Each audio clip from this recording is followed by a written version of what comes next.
Mindanao na ilhan na sa mga otoridad ang gitudlong responsable sa pagpusil patay sa 43 anyos nga electronic shop owner sa Barangay Miranda, Babac District sa Island Garden City of Samal kon Igacos sa Davao del Norte natong Disyembre sa nakalabayang tuig.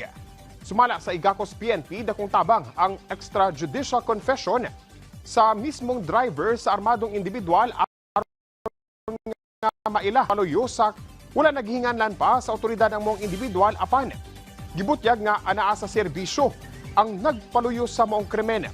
Gibutyag sab sa kapulisan nga selos ang gitudlo nga hinungdan kung anong nahimo ang maong krimen. Sa nilabay nga semana gipasangat na sa kapulisan ang kasong murder batok sa giingong responsable sa krimen.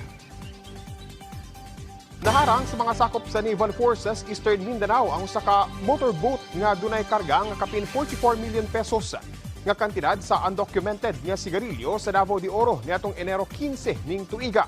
Atol sa routine maritime patrol sa Naval Forces Eastern Mindanao, ilang namatikdan ang usa ka barko sa Pantukan nga dunay sakay nga 13 ka crew members.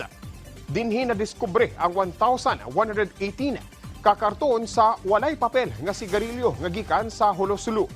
Plano unta kining ibalhin sa mga gamay nga bangka aron ipang-apod-apod sa mga kasigit nga lugar.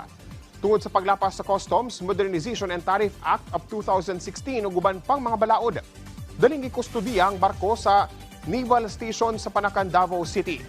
Gidalasab ang mga crew sa Camp Panakan Station Hospital alang sa medical check-up.